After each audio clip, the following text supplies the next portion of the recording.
मराठी भाषा हा विषय राजकारणाचा नाही, राहता निवडणुकीचा विषय। गेल्या वेळेपेक्षा कमी जागा उबाटा सेनेच्या आणि त्यांच्याबरोबर जो जाईल त्या सगळ्यांच्या येतील, कारण ये पब्लिक है सब जानती है, ये पब्लिक है सब जानती है।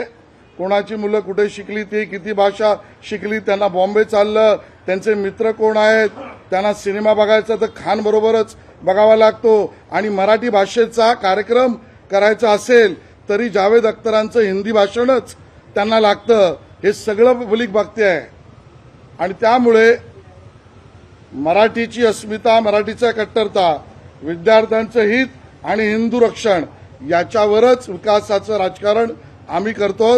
निवडणुकात यांचा पराभव अटळ आहे, आणि म्हणून यांचा प्रयत्न एकमेकाशी जोडून बळ निर्माण करण्याचा आहे।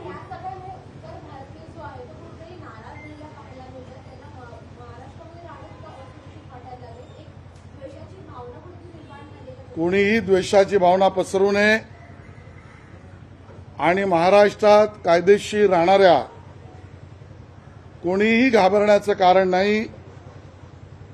मराठी माणसाच्या अस्मितेची, भाषेची, संस्कृतीची चिंता भाजपनेच केली, भाजपच करेल, आणि अमराठी माणसाने सुद्धा मराठी माणसाला डिवचू नये, पण म्हणून कुठेही घाबरण्याचं कारण नाही। कोणाच्याही लग्नात भाजपवाल्यांना बोलवू नये, जे श्रीखंडपुरी खातील आणि दुसऱ्याच्या लग्नात भांडण लावून दुसऱ्याच्या लग्नात जेवायला जातील, वाटलं तर मुलगी पण पळवून नये। बालिशपणाचं वाक्य आहे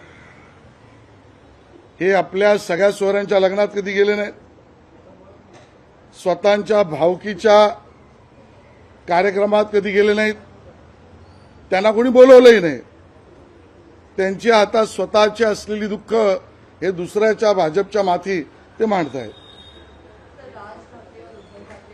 मराठी झालं सर, एक फक्त संजय राऊतचा प्रश्न आहे। संजय राऊतवर टीका करताना एकनाथ शिंदेवर टीका करताना संजय राऊत म्हणले की एकनाथ शिंदेची दाढी ही शिवाजी महाराजांची नाही, तर ती गद्दाराची दाढी आहे, अफजल खानांची दाढी आहे। आणि दुसरीकडे सुद्धा म्हणतात की शिंदे आता संस्कृती चेंज केली आहे, त्यांच्या नावासोबत ते आता ढोकळा खातात। ते मला मालवणीतली एक म्हण माहिती आहे की त्यामध्ये, पण जाऊ दे आता ते मी टाळतो, कारण परत नवीन विषय मला निर्माण करायचा नाही। दाढी कोणाची आणि दाढ्या कशा कुरवळायच्या यातली एक्सपर्टी आणि पीएचडी उबाटा सेनेची आहे।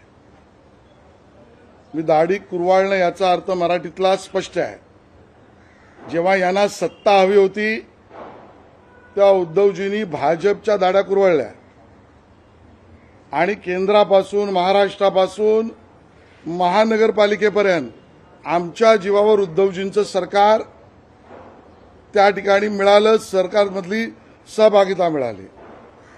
आता त्यानंतर सत्तेतली, राज्यातली मुख्यमंत्री पदाची लालसा लागल्यावर राष्ट्रवादी काँग्रेस आणि काँग्रेसची दाढी त्यांनी कुरवळली, आणि मग राज्यामध्ये मुख्यमंत्रीपद मिळवलं।